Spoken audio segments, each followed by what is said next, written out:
రాత్రివేళ ఎముకలు మెరుస్తున్నట్టు కనిపించాయా? చాలామంది దీనిని దెయ్యాల పని అంటారు. కాని అసలు నిజం ఏమిటి? కాలం నుంచి ఒక నమ్మకం ఉంది. ఎముకలు రాత్రిపూట మెరిసితే అక్కడ దెయ్యం ఉందని. కాని ఇది నిజమేనా? మన ఎముకల్లో ప్రధానంగా కాల్షియం ఫాస్ఫేట్ అనే పదార్థం ఉంటుంది. ఇది చాలా స్థిరమైన సమ్మేళనం.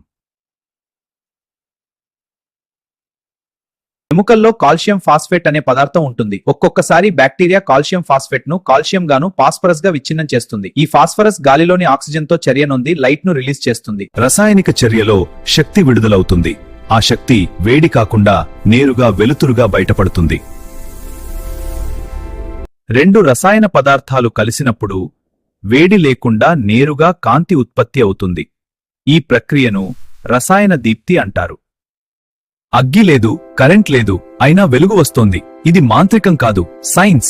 దీన్నే రసాయన దీప్తి అంటారు. ఇంగ్లీష్లో దీనిని కెమిలూమినెసెన్స్ అంటారు. సాధారణ బల్బ్లో ముందుగా వేడి తర్వాత వెలుగు వస్తుంది. కానీ రసాయన దీప్తిలో వేడి లేకుండా వెలుగు వస్తుంది. అందుకే దీనిని కోల్డ్ లైట్ అంటారు.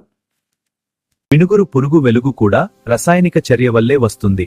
దీన్ని జీవదీప్తి, బయోలూమినెసెన్స్ అంటారు. కొన్ని సముద్ర జీవులు కూడా రాత్రి సమయంలో ప్రకాశిస్తాయి. ఇది కూడా రసాయన దీప్తి వల్లే.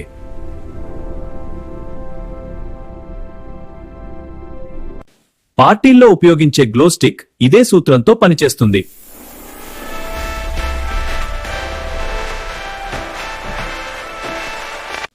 క్రైమ్ ఇన్వెస్టిగేషన్ లో కూడా ఈ ప్రక్రియ ఉపయోగిస్తారు. లూమినోల్ అనే రసాయనం రక్తపు మరకలను వెలిగిస్తుంది.